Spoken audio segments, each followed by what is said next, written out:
하나님 말씀 함께 보도록 하겠습니다. 로마서 10장 10절 말씀입니다. 자리에서 일어나서 하나님의 말씀을 함께 봉독하겠습니다. 함께 읽습니다. 사람이 마음으로 믿어 의에 이르고 입으로 시인하여 구원에 이르느니라. 아멘. 앉으십시오. 지난주에는 이제 청년주일이어서 우리 청년부 담당하시는 이제 김학승 목사님이 하셨었죠. 안 했으면 큰일 날 뻔했습니다. 그죠? 여러분 아마 많은 은혜 받으셨을 줄 아는데요. 지난주 수요일이었습니다.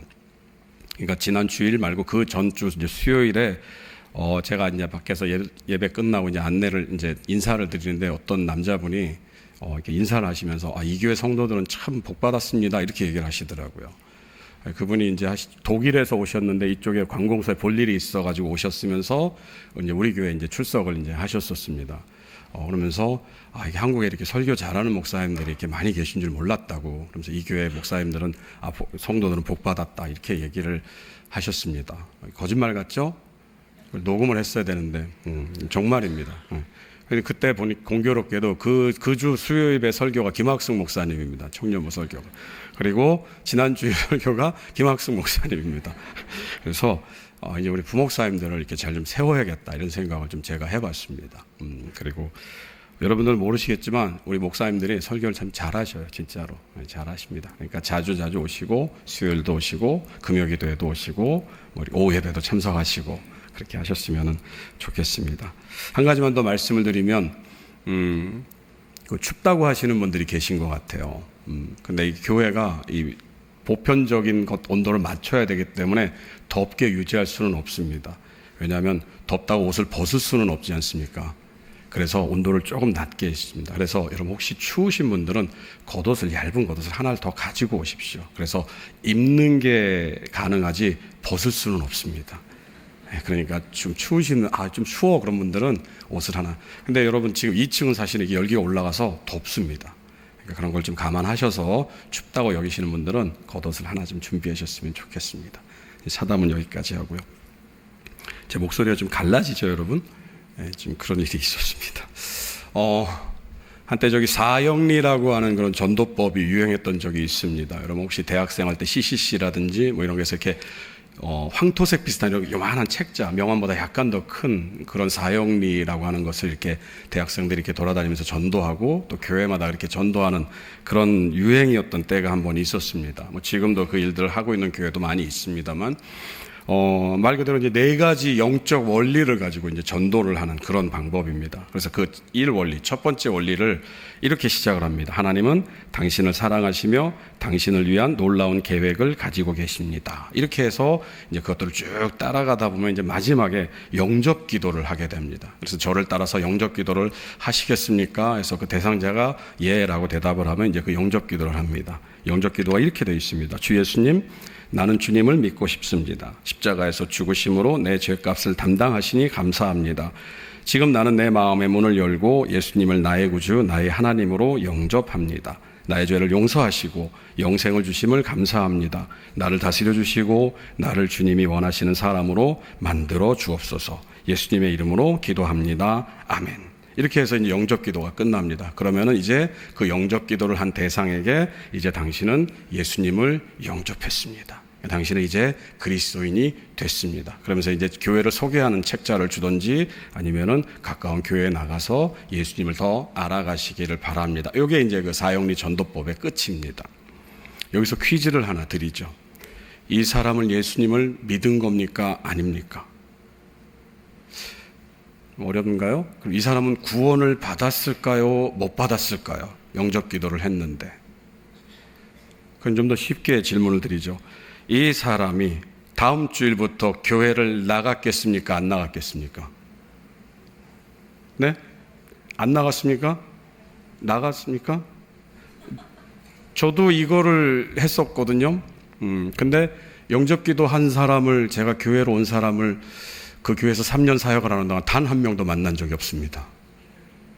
가까운 교회를 나가서 정말 집 앞에 가까운 교회가 있는지 모르겠습니다만 그거를 여러분께 그냥 질문을 드리는 건 아니고요. 사실은 그 사람이 구원을 받았는지 예수님을 진짜로 믿었는지를 판단할 수는 없습니다. 분명히 영접 기도를 했으니까요. 이것과는 좀 결이 다른데 같은 내용을 가지고 있는 그런 일화들이 있습니다. 예전에 제가 젊었을 때 이제 어디 이제 용서하십시오 여러분, 술집에 들어갔던 적이 있습니다. 그래서 술을 마신 건 아니고요. 거기서 이제 친구들하고 같이 만나면서 이제 저는 이제 안주만 계속 이제 열심히 집어 먹었는데요.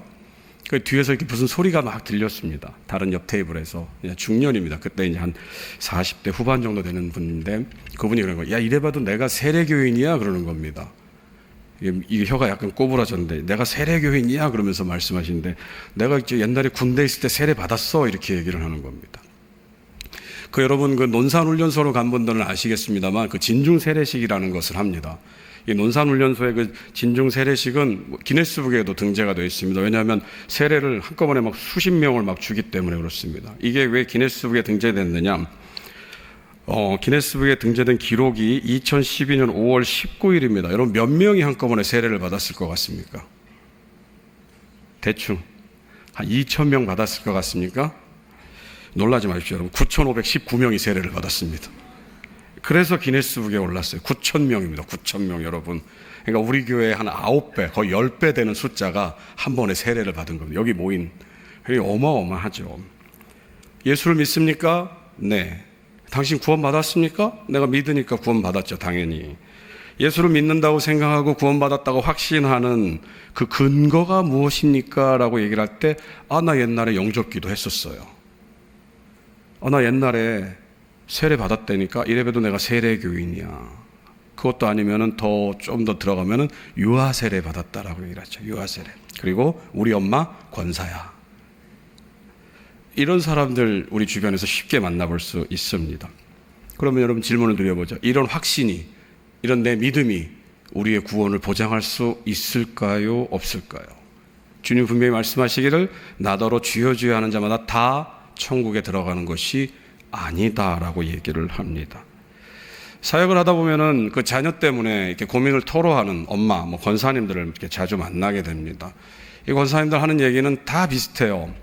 처음에 우리 아이가 초등학교 때까지는 정말 열심히 교회 잘 다니고 엄마 따라서 잘 다녔다. 근데 이 아이가 중학교 올라가더니 얘가 사춘기가 됐는지 이상하게 교회 가기를 싫어한다라고 얘기를 합니다.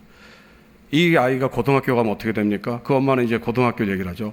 우리 아이가 그래도 중학교 때는 그래도 뜨문뜨문 교회를 왔는데 고등학교 가니까 더 안 와요. 이렇게 얘기를 합니다. 대학교를 가면 어떻게 됩니까? 얘가 그래도 고등학교 때는 그래도 마음은 있었거든요. 근데 대학교 들어가더니 아예 그냥 그 다음에 어떻게 됩니까, 여러분?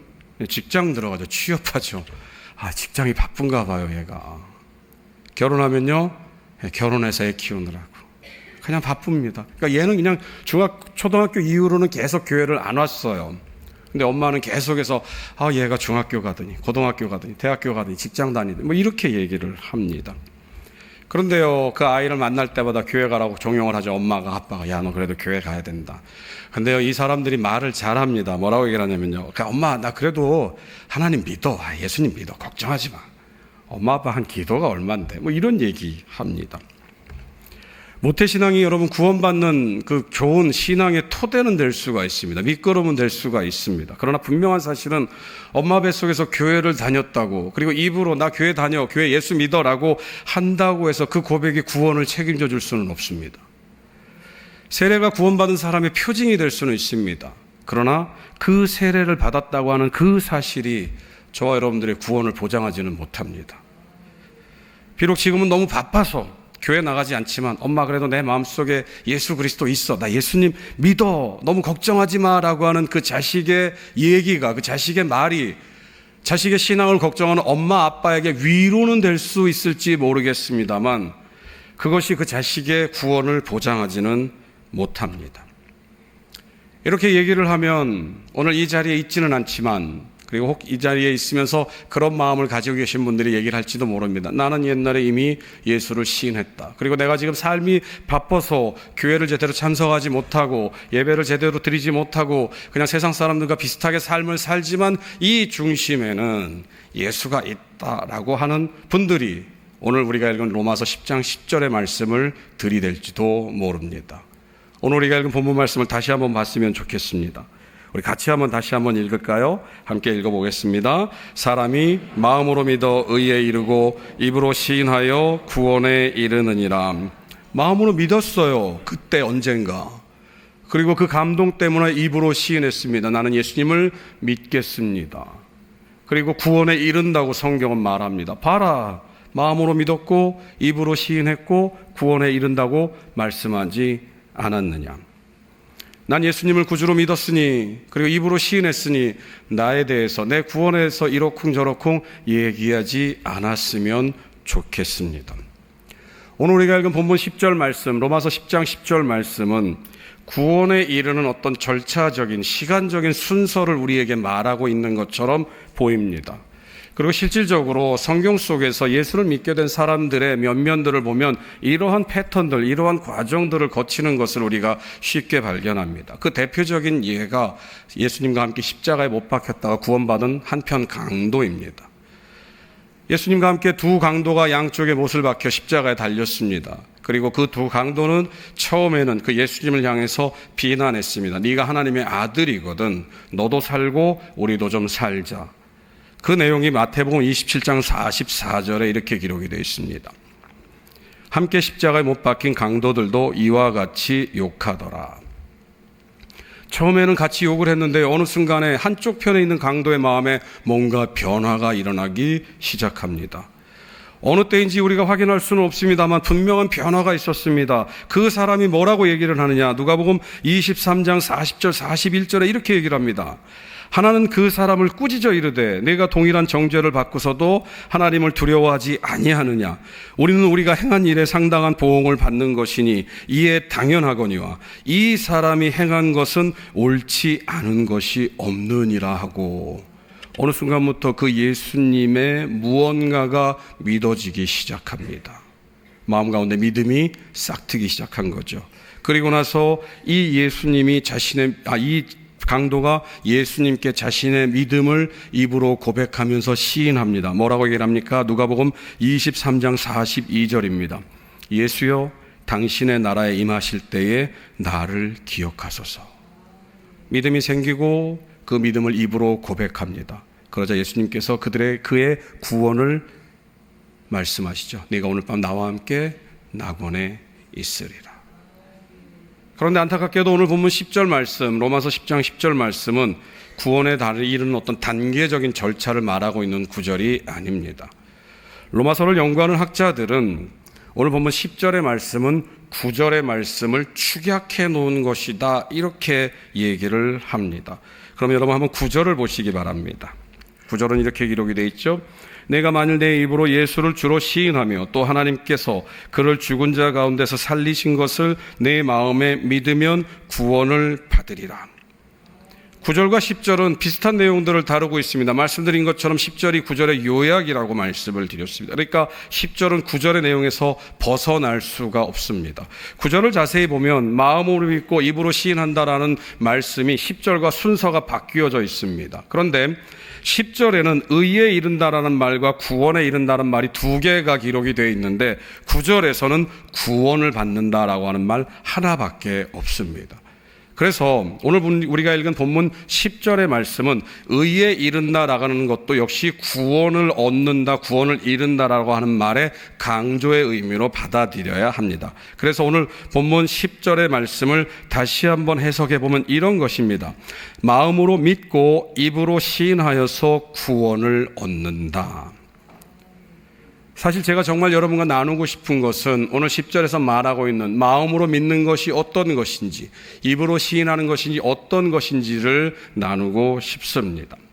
저를 비롯해서 오늘 이 자리에 모인 여러분들은 모두 다 구원을 받은 사람이라고 하는 그런 마음들을 가지고 있습니다. 그리고 이 자리에 모였고 예배를 드리는 것이 아무 거리낌이 없습니다. 그런데 저와 여러분들이 구원받았다고 하는 이 마음의 확신의 근거가 어디 있습니까? 여러분들도 역시 이 말씀을 빗대어서 마음으로 믿고 입으로 시인했기 때문이다라고 얘기를 할지도 모릅니다. 나는 예수님을 믿습니다. 내가 그렇게 말했기 때문에, 내가 그렇게 고백했기 때문에, 내가 비록 정말 멋지게 살지는 못하지만 그래도 내 마음 가운데 구원이 있다는 것을 확신합니다라고 말씀을 할지도 모르겠습니다.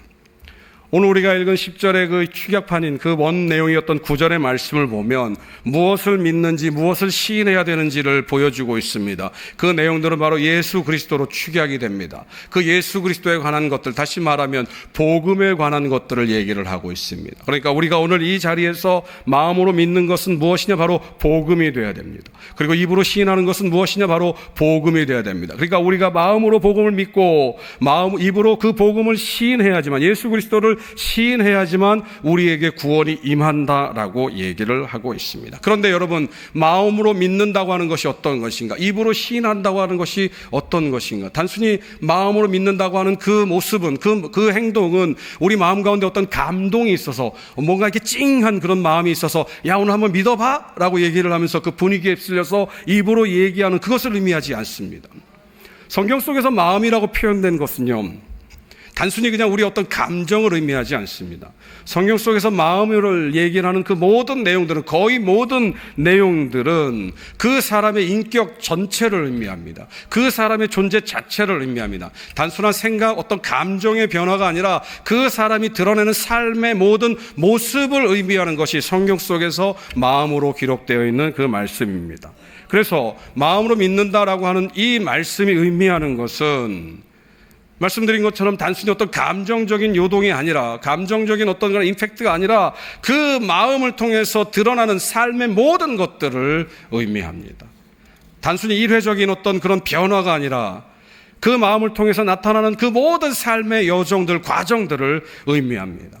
복음서를 보면은 바로 이 예수님을 만난 사람들이 여럿이 등장합니다. 마음으로 예수님을 믿게 된 사람들이 등장합니다. 그 대표적인 사람이 여러분 세리장이었던 삭개오라고 하는 사람입니다.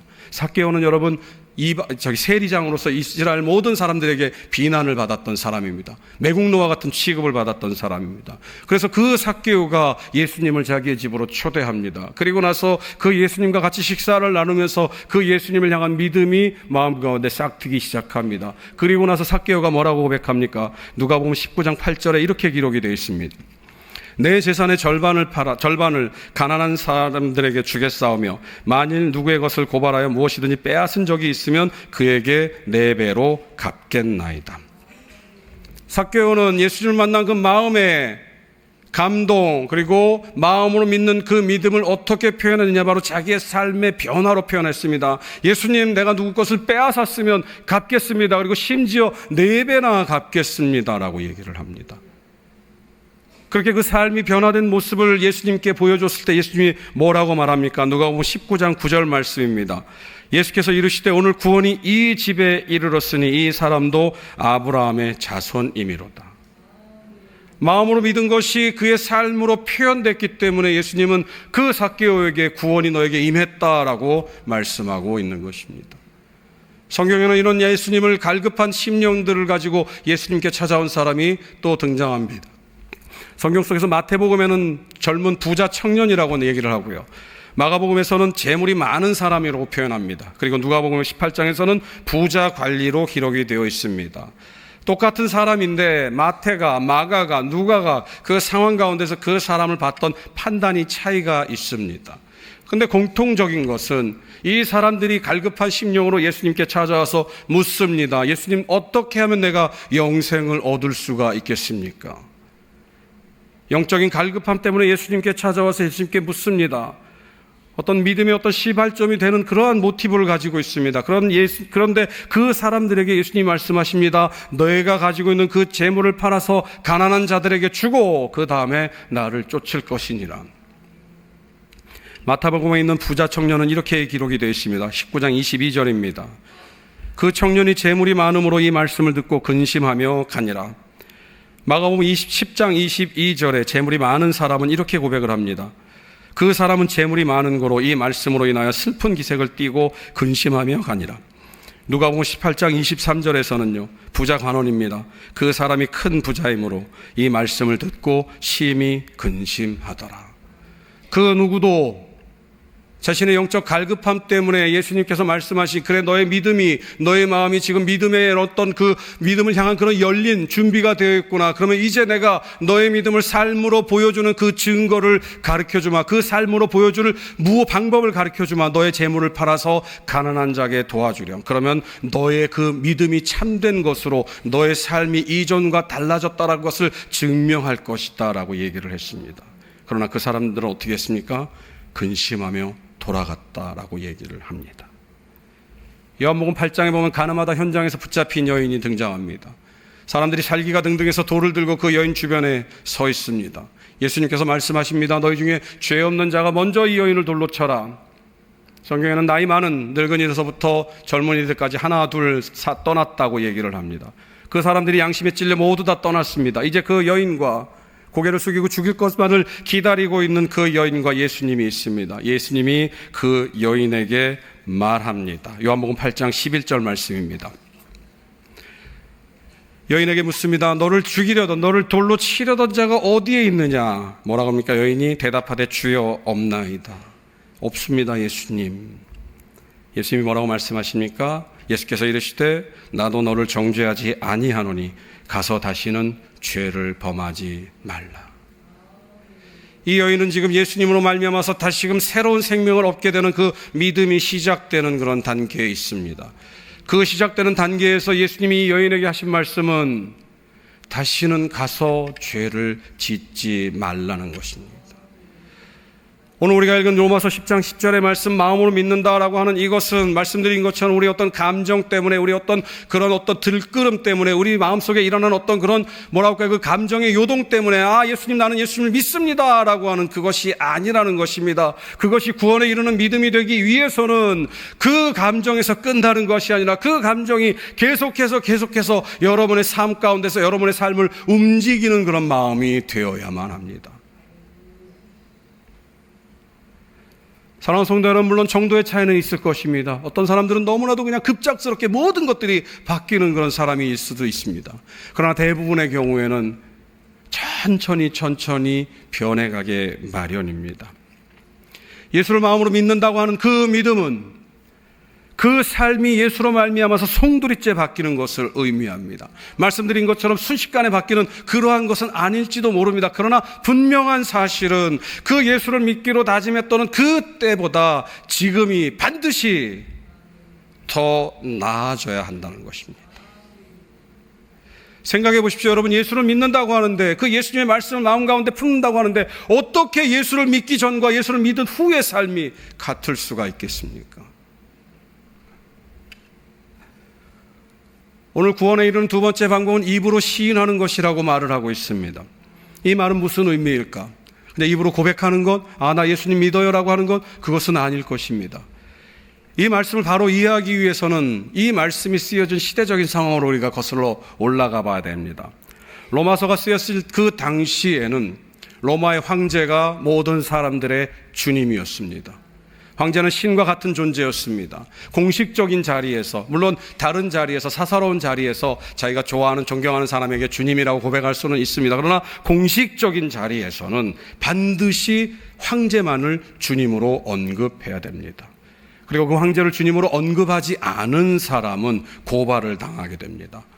당시에 예수를 믿는 사람들은 주님만이 우리의 구주시기 때문에, 우리의 주님이시기 때문에 예수님만이 나의 주님이 되십니다 라고 하는 그 로마의 법에 어긋나는 그러한 선언들을 공식적인 자리에서 했습니다. 왜냐하면 자기가 믿음을 가지고 있고 예수를 믿는 믿음을 표현하는 가장 최고의 방법이 그것이기 때문입니다. 그렇게 되면 이제 고발을 당하게 됩니다. 관리들이 와서 이 사람을 잡아갑니다. 그리고 이 사람에게 이제 신문을 합니다. 예수를 버릴 수 있는, 배교할 수 있는 그런 조건들을 걸고 신문을 합니다. 처음에는 이 로마의 신들의 이름을 부르도록 합니다. 제우스 신을 믿느냐?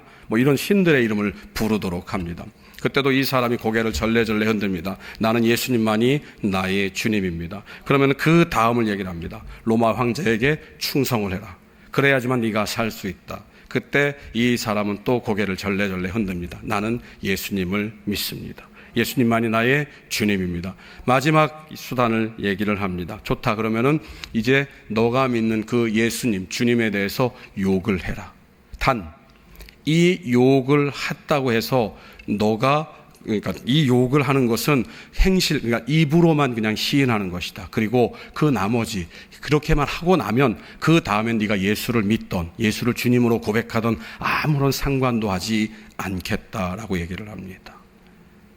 쉽게 얘기를 하면 이런 겁니다, 여러분. 그냥 이 자리에서만 나 예수 안 믿어요, 그냥 황제가 주님입니다라고 고백을 하고 그 다음에는 뭐 전도를 해도 막 아무런 상관도 안 하고 그냥 그렇게 고백을 하면 이 사람은 예수를 믿는 사람이 아니다라고 하는 또 징표를 주기 때문에 그 이후에는 뭐 어떤 행동을 해도 상관이 없다는 그러한 회유를 합니다.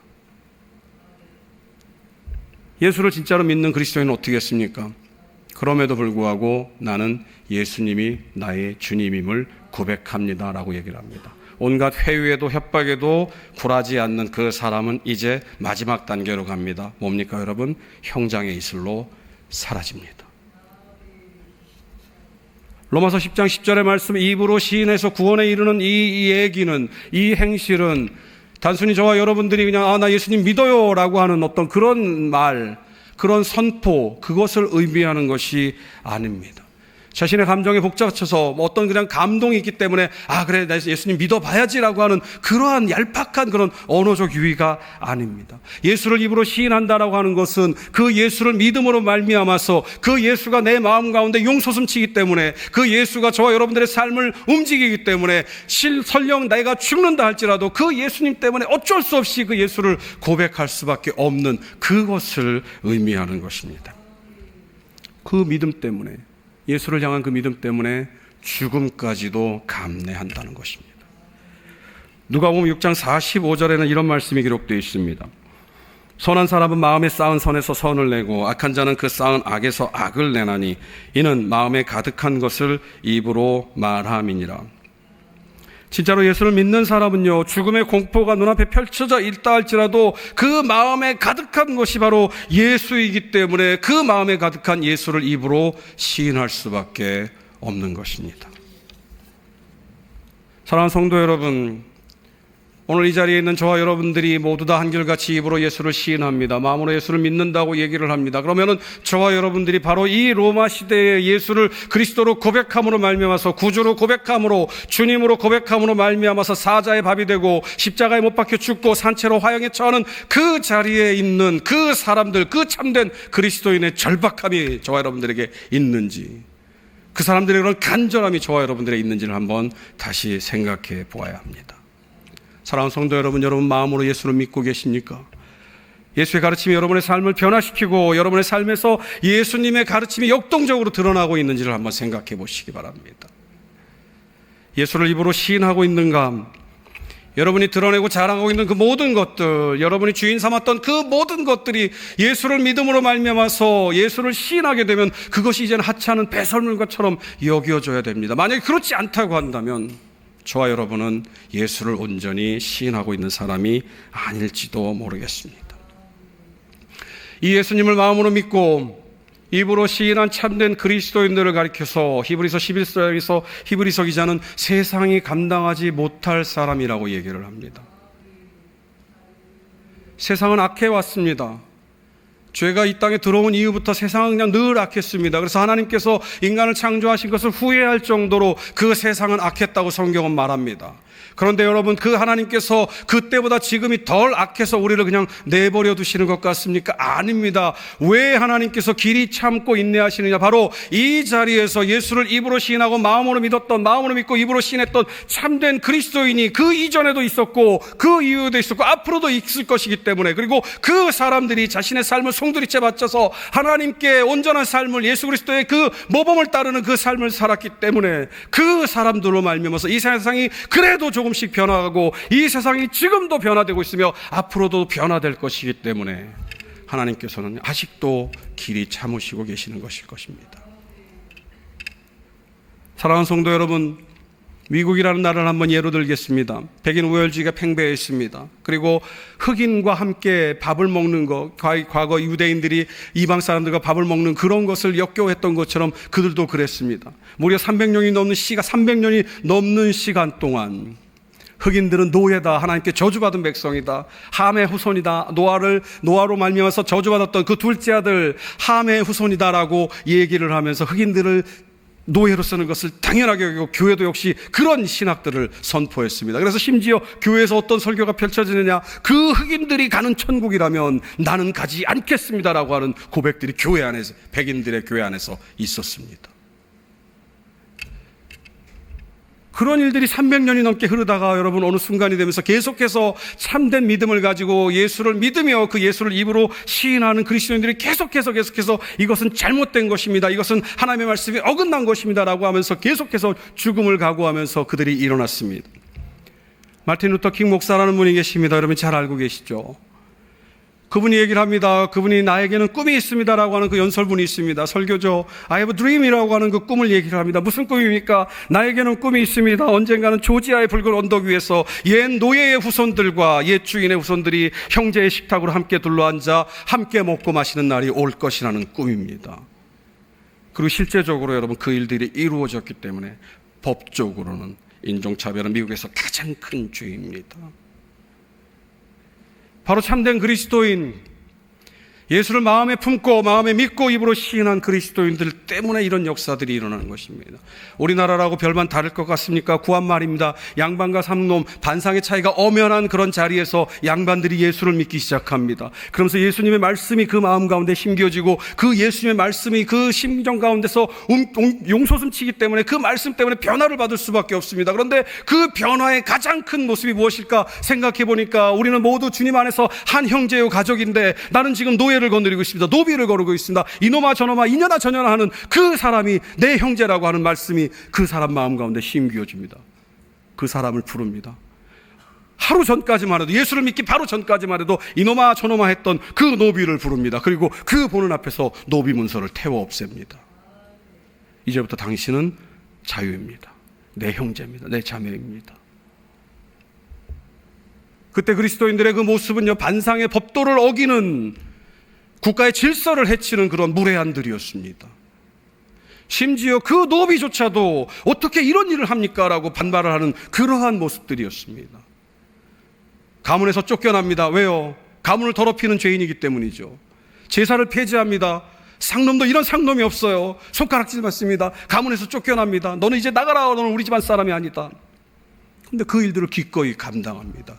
그 이유가 무엇이겠습니까? 바로 그 예수를 마음에 믿었기 때문입니다. 그리고 그 예수를 입으로 시인하는 모습들을 보여주고 있기 때문입니다. 세상으로부터 손가락질을 당합니다. 세상 사람들로부터 따돌림을 당합니다. 미움을 받습니다. 그리고 미움을 받고 그렇게 모든 것들에서 다 따돌림을 당하는 외톨이가 되는 그 상황 가운데서도 기꺼이 그 수모를 견디고 기꺼이 그 손해를 감수하는 이유는 단 한 가지, 바로 그 마음속에 예수를 믿는 믿음이 있기 때문입니다. 그리고 그 믿음을 입으로 시인하는 방법이 그 사람들의 삶 속에서 드러났기 때문입니다. 사랑하는 성도 여러분, 예수를 믿고 그 예수를 입으로 시인한다고 하는 것은 계속해서 말씀드리지만 그냥 단순한 감정적인 그런 요동이 아닙니다. 그 예수가 저와 여러분들의 온 몸과 온 마음을, 온 삶을 주관하는 그런 삶입니다. 여러분, 이 자리에 서 있는 저는 많이 부족합니다. 그런데 단언컨대 여러분, 저는 어제보다 오늘이 나은 사람입니다. 왜냐하면 제 안에 예수가, 제가 그 예수를 마음으로 믿기 때문입니다. 그리고 그 예수를 입으로 시인하는 이 자리에 있기 때문입니다. 그래서 그 예수 때문에 저는 반드시 어제보다 오늘이 나은 삶을 살기를 위해서 발버둥을 칩니다. 사랑하는 성도 여러분, 저는 저와 여러분들이 모두 이런 자리에 나가기를 원합니다. 단순히 이전에 어떤 그런 감정적인 그런 충만함, 경험 때문에 나 예수 믿는 사람이야 라고 하면서 세상에서 세상 사람들과 어울려 살면서 전혀 변화되지 못한 그러한 모습으로 살고 있다고 한다면 여러분의 구원을 누가 보장하겠습니까? 행위로 구원을 받는 것은 아닙니다. 분명 행위로 구원받는다고 성경은 말을 하지 않아요. 그러나 믿는 사람의 행위는 반드시 세상 사람들에게 영향을 미친다고 성경은 말을 하고 있습니다. 사랑하는 성도 여러분, 예수를 입으로 시인하는 분들입니까? 예수를 마음으로 믿는 분이십니까? 그렇다면 이제 여러분들의 구원이 이루어지도록 여러분의 삶으로 그 믿음을, 예수를 향한 그 믿음을 예수를 입으로 시인하는 것을 증명하는 여러분들이 되시기를 간절히 소원합니다. 여러분, 앞서 말씀드린 것처럼 그것이 갑작스럽게 어떤 것으로 변화될 수 있는 그런 형편들은 아닐 겁니다. 그러나 중요한 사실, 분명한 것은 저와 여러분들이 그 마음을 품고 있으면 그 예수님께서 성령을 통해서 저와 여러분들을 움직이실 겁니다. 그래서 말씀드린 것처럼 어제보다는 오늘이 반드시 나을 겁니다.